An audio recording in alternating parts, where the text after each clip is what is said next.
Assalamualaikum warahmatullahi wabarakatuh. Alhamdulillah.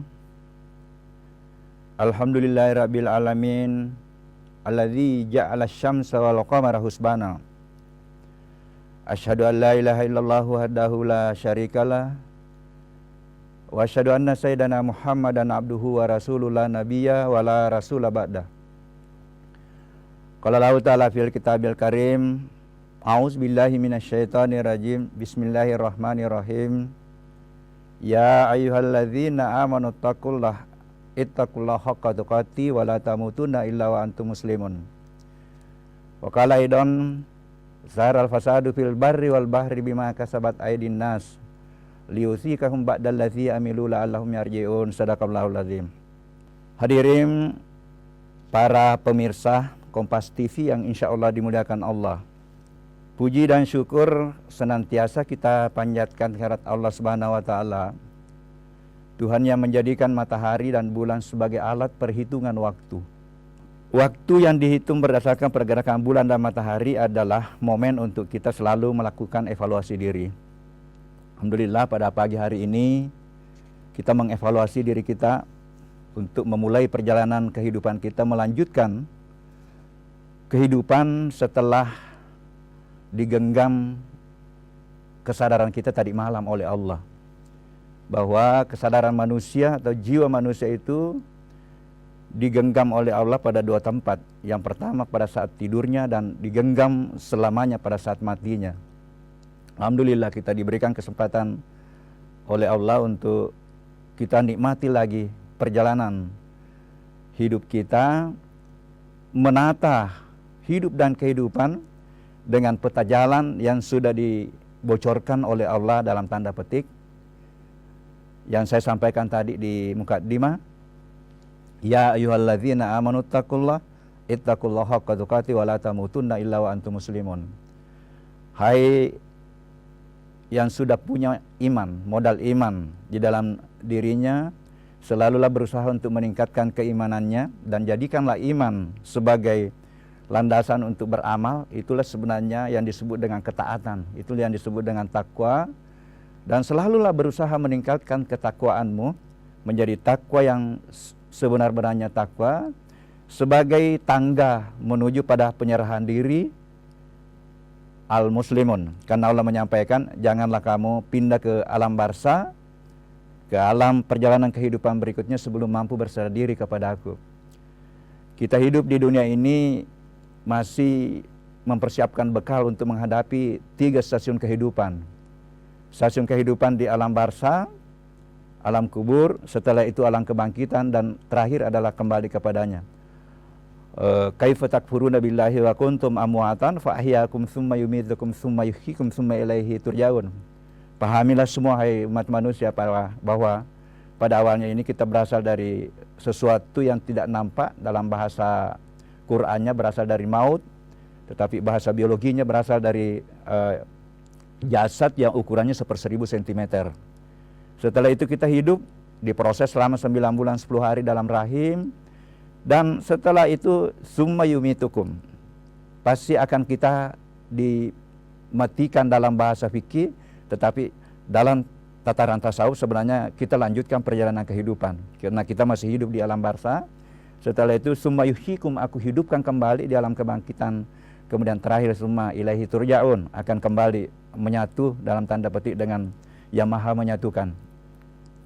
Hadirin para pemirsa Kompas TV yang insya Allah dimuliakan Allah, tema yang diberikan kepada saya oleh panitia adalah bagaimana komitmen Islam dalam melestarikan lingkungan.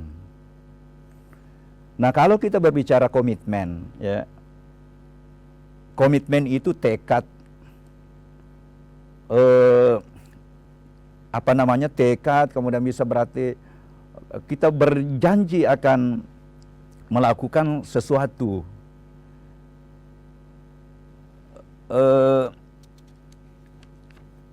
Sehingga bisa berada pada tataran komitmen pribadi, bisa juga pada nanti komitmen para pribadi itulah akan membangun komitmen sosial atau komitmen hidup bermasyarakat.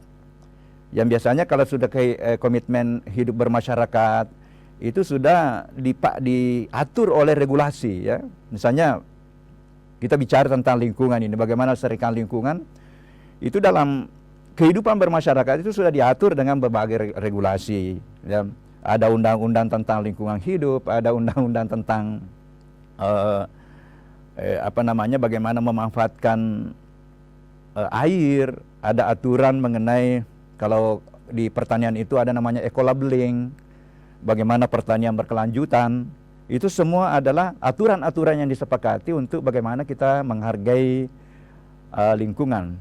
Nah, tetapi komitmen masyarakat itu sangat ditentukan oleh kekuatan komitmen pribadi. Nah, inilah mungkin yang perlu kita sebarkan kepada masyarakat. Karena komitmen yang terbangun itu sangat ditentukan oleh pemahaman dan kesadaran kita terhadap apa yang kita komitmeni. Hadirin para pemirsa Kompas TV yang insya Allah dimuliakan Allah, akan kita lanjutkan nanti setelah iklan berikut ini.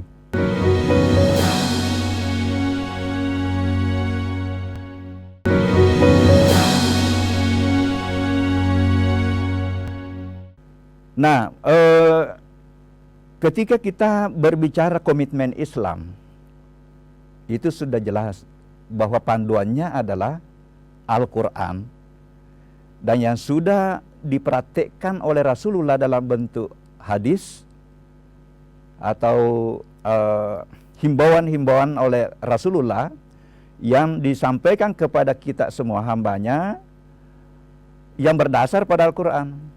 Ya, saya mencoba menelusuri itu, ya, ini karena jarang diungkap ayat yang terkait dengan kerusakan lingkungan. Karena yakin ayat yang saya gunakan tadi itu, saharal fasadu fil barri wal bahri bima kasabat aydin nas liyusikahum ba'dal lati ya'milu la'allahum yarji'un. Yakin Allah menyampaikan telah terjadi kerusakan di darat dan di laut akibat ulahnya manusia. Kalau kita kaitkan dengan tema akibat tidak komitmennya manusia tentang Islam. Kenapa tidak komitmen? Boleh jadi dia tidak paham. Boleh jadi dia paham, dia ketahui, tetapi kepentingan pribadi, kepentingan golongan, kepentingan yang kapedek sehingga dirusaknya alam. Habislah hutan. Konon di Indonesia itu tinggal 40%. Konon di Amazon sana itu akan habis tahun 35. Itu kepentingan jangka pendek dan tidak disadari bahwa lingkungan itu adalah bagian dari diri kita. Inilah yang perlu diformat di dalam kesadaran kita bahwa lingkungan itu adalah bagian pembentuk diri. Nah, ini baru saja mau ke sini tadi sudah mulai banjir. Di mana-mana sekarang sudah mulai lagi banjir. Itu sudah fenomena alam akibat ulahnya manusia kan. Nah, jadi apa yang menyebabkan sebenarnya banjir itu dua. Tidak normalnya hujan yang turun, atau iklim yang disebut dengan anomali. Kalau datang hujan keras, hujan berkepanjangan. Sebaliknya kalau kemarau berpanjangan, ya. Nah, kemudian yang kedua itu, ya, resapannya diganggu. Resapannya diganggu, jadi tempatnya air itu, ya, tertampung itu diganggu. Nah, inilah yang terjadi kan, digunakan alih fungsi menjadi perumahan, buang sampah sembarangan sehingga drainase atau pembuangan air itu akan terganggu. Akhirnya banjir. Jadi dua, hujan tidak normal. Kemudian tadi perilaku manusia di darat ini yang tidak memperhatikan tadi, buang sampah sembarangan, kemudian memotong tanaman sembarangan, itu semua. Nah, apa penyebabnya? Ilmu modern selalu hanya menjelaskan penyebabnya itu karena itulah hukum alam. Padahal sebenarnya lebih banyak dipengaruhi oleh perilaku. Nah, kenapa hujan tidak normal? Ya, itu lebih populer sekarang, sudah sampai di kalangan umum itu terjadi pemanasan bumi. Kenapa terjadi pemanasan bumi? Itu karena meningkat gas rumah kaca namanya di atmosfer. Apa itu gas rumah kaca? Karbon. Dari mana itu karbon?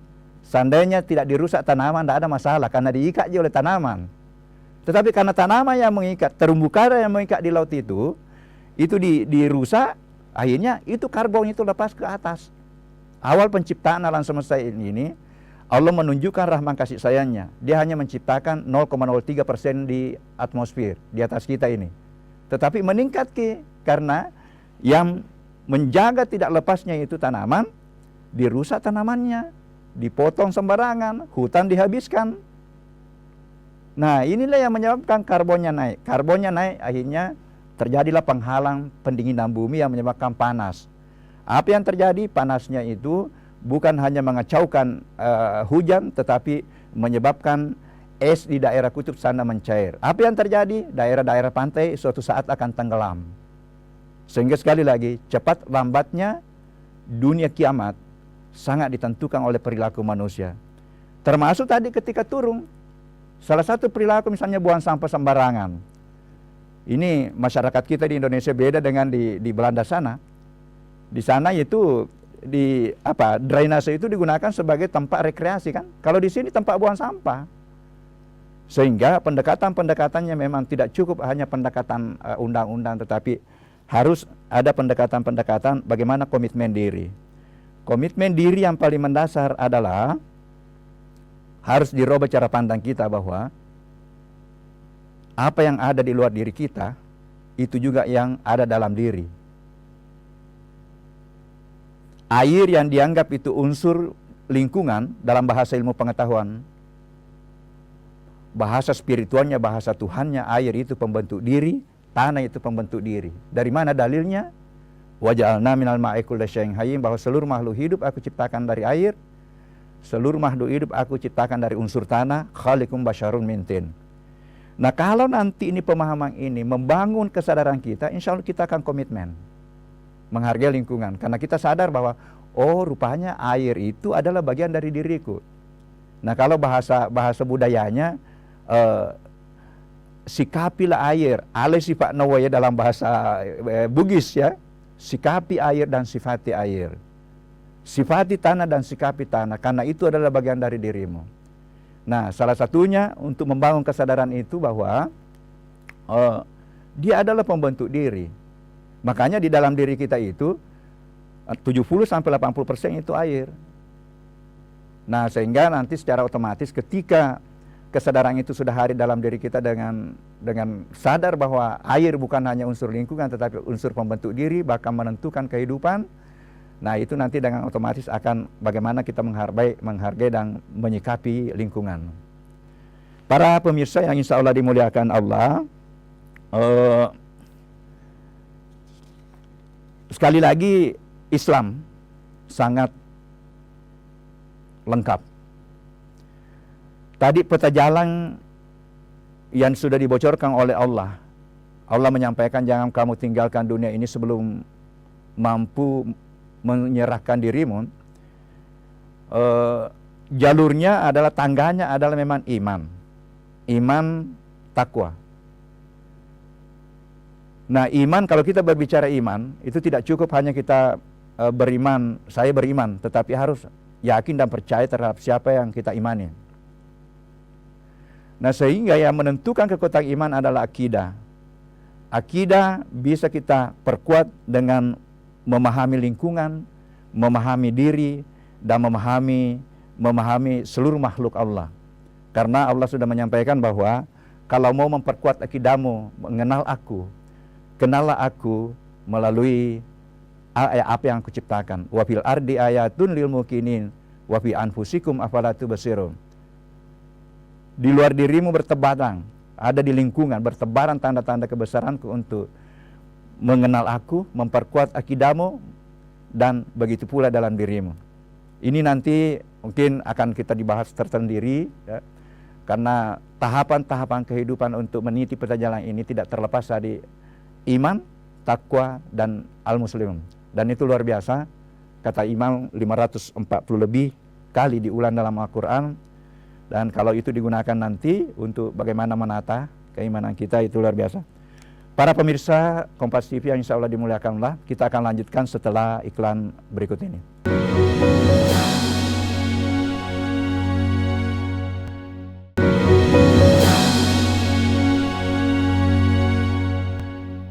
tadi komitmen itu bisa terbangun karena kepahaman dan kesadaran. Dan komitmen itu ada dua, adalah komitmen diri dan komitmen masyarakat. Komitmen kehidupan sosial kemasyarakatan itu biasanya sudah dibuat dalam satu aturan untuk membangun komitmen, tetapi sangat ditentukan oleh komitmen diri. Ya, jadi komitmen diri tadi saya sudah sampaikan bahwa kesadaran diri akan unsur lingkungan adalah pembentuk diri, itu akan secara otomatis itu akan membangun perilaku kita untuk menghargai lingkungan. Akan terbangun dengan sendirinya, tidak akan membuang sampah sembarangan. Karena kita sadar bahwa kita bagian dari lingkungan. Unsur diri kita terbangun dari tanah, unsur diri kita terbangun dari air. Sehingga mengotori air, boros menggunakan air, itu adalah sebenarnya mengotori diri kita pada hakikatnya. Hadirin sidang para pemirsa yang insya Allah dimuliakan Allah, saya kembali bahwa merubah cara pandang kita terhadap lingkungan, bahwa lingkungan adalah bagian dari diri, itu nanti akan membangun kesadaran baru untuk menghargai atau menyikapi lingkungan. Nah, sehingga lingkungan harus dilakukan redefinisi, ya, membuat suatu pandangan baru bahwa lingkungan itu bukan hanya unsur di luar diri, tetapi dia adalah unsur pembentuk diri. Nah, takwa yang dilandasi dengan iman tadi itu bisa ditingkatkan memang dengan dua jalur. Jadi jalur ibadah ritual yang terkait dengan kewajiban kita beribadah, berimplikasi tadi kepada bagaimana sholat. Yang kedua adalah jalur muamalah atau jalur kehalifaan. Kehalifaan inilah terbagi dua, ada yang terkait dengan interaksi dengan manusia dan ada yang terkait dengan interaksi dengan lingkungan. Keduanya ini harus diperbaiki untuk bagaimana meningkatkan takwa kita menjadi takwa yang sebenar-benarnya takwa. Keduanya harus diperbaiki, tadi menghargai lingkungan, ya. Sehingga saya sampaikan bahwa yang selama ini mungkin hanya dua jalur dibahas untuk bagaimana mendekatkan diri kepada Allah, meningkatkan ketakwaan. Saya tambah satu, ya. Yang pertama yang banyak dibahas untuk mendekatkan diri, meningkatkan keimanan, ketakwaan, perbaikilah hubungan kita dengan Allah, hablum minallah. Kemudian perbaiki hubungan kita dengan manusia, hubungan sosial kita, hablum minannas. Saya tambah satu, damailah, hargailah alam. 3 jalur inilah diperbaiki, baru kita bisa melejit menuju pada puncak perjalanan spiritual kita. Takwa yang sebenar-benarnya takwa, dan sebagai tangga untuk menuju penyerahan diri al-muslimun yang kita semua cita-citakan untuk menutup hidup kita untuk husnul hatimah, pindah dari alam dunia ke alam berikutnya dengan panggilan khusus dari Allah, ya ayyatuhal nafsul mutmainnah irji'i ila rabbiki radiyatan mardiyah fadkhuli fi ibadi wadkhuli jannati. Itu semua nanti yang kita cita-citakan.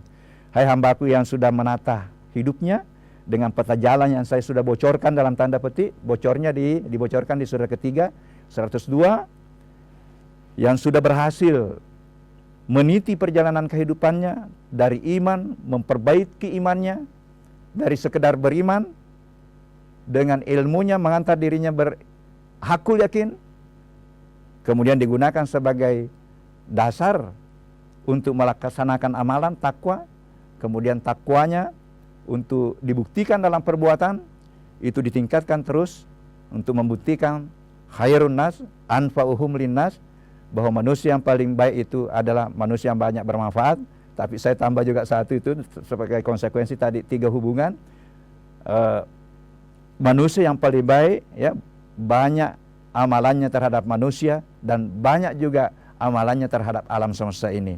Dan saya kira kalau itulah nanti yang merubah cara pandang kita dan mengantar kita bahwa Islam itu rahmatan lil alamin, bukan hanya menghargai manusia, tetapi itu menghargai seluruh kehidupan. Sebagai kesimpulan bahwa yang pertama adalah komitmen kita sebagai Islam untuk bagaimana menghargai lingkungan, menyikapi lingkungan, referensinya utamanya adalah Al-Quran. Dan apa yang dicontohkan oleh Rasulullah, hadis, di dalam salah satu hadis Rasulullah menyampaikan yang terkait lingkungan, seandainya sudah ada informasi dunia akan kiamat besok, ada tanaman atau biji ditanammu, tanamlah biji itu karena kemungkinan masih bisa bermanfaat bagi kehidupan umat manusia. Kemudian yang kedua, mari kita sadari bahwa unsur-unsur yang selama ini dikatakan lingkungan di luar diri, sebenarnya hakikinya adalah dia merupakan unsur pembentuk diri.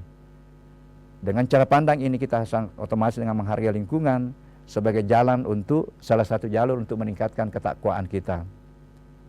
Kemudian yang ketiga, dengan memperbaiki ini, insya Allah kita akan mengakhiri hidup kita atau bagaimana mempersiapkan diri kita untuk pindah ke alam kehidupan berikutnya dengan tadi panggilan yang saya sampaikan, panggilan khusus dari Allah, kita diundang oleh Allah. Karena jalur perpindahan itu ada dua, ada yang jalur yang dipaksa dan ada jalur yang diundang. Saya kira kita semua mau jalur diundang, dan salah satu jalurnya adalah bagaimana komitmen kita untuk menghargai seluruh aspek kehidupan. Hargai lingkungan, hargai sesama manusia, dan hargai seluruh apa yang diperintahkan oleh Allah. Saya kira itu, mudah-mudahan ada manfaatnya. Wallahu muwaffiq ila aqwamit thoriq. Assalamualaikum warahmatullahi wabarakatuh.